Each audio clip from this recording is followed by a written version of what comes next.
Great morning po! So, ngayon naman, ako naman po ang gagawa ng First Vita Plus Flip the Bottle Challenge.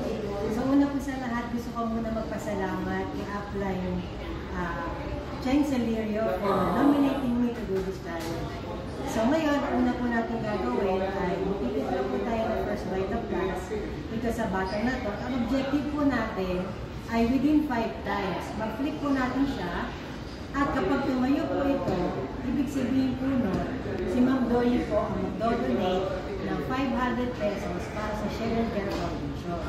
Ngayon, kapag hindi ko po ito napatayo, ibig sabihin po, may donation pa rin. Pero ako naman po ang mag-donate ng 500 pesos sa Share and Care Foundation. So, di ba napakaganda? So, ngayon, ang titimplahin po natin para sa challenge na ito ay yung bago nating produkto, ang First Vita Plus Gluta-Bloom Rejuvelax Apple Drink Mix. So actually, mainit-init pa to dahil ngayon pa lang ito nabili. At nandito kami ngayon sa First Vita Plus main office. So yan. Ito siya, oh, di ba? Napakaganda. Packaging pa lang, napakaganda na. At ititinta natin ito sa 200 ml na tubig.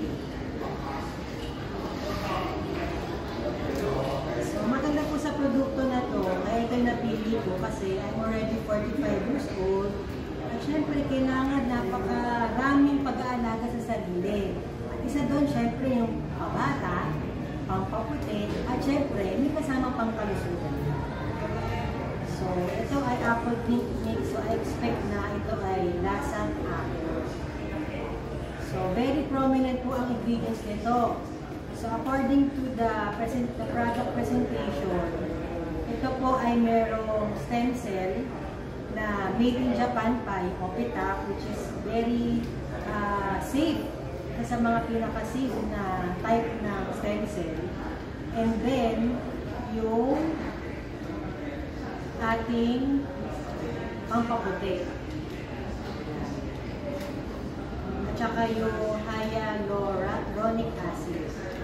So, very jam-packed talaga itong ingredients ng ating Rejuvelax. Rejuvelax talaga tawag. So, shake, shake, shake, shake. Yan, so kinakabahan ako.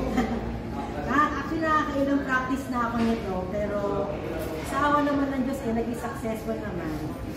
Sana isa kaka-practice ko ngayon na live na siya, magawa ko na. So, kailangan 5 times natin ito gagawin. So, 5 lang. Okay, first try. Ay, grabe! First try ko lang. Grabe na 3 sa ilang practice ko, 3 trials to 5, pero ngayon first time. So, thank you po, grabe. So, Ma'am Doyi, thank you po at kayo po ang mag-donate ng 500 pesos sa Share and Care Foundation. So, kaya titikman natin ito, napakasarap na review. Napakasarap as usual, basta First Vita Plus. So ngayon naman, I will nominate 4 people na gagawin din itong challenge na ito. So una po ay si Coach Pinky Barba. Pangalawa po, si Ate Paz Barba. Pangatlo ay si Janice Motoya all the way from Egypt. At pang-apat, syempre, aking minamahal na si Coach Alice Guzman. So, ito, gusto ko pong magsip ulit dahil napakasarap. Wow! I am so full of life. Thank you po.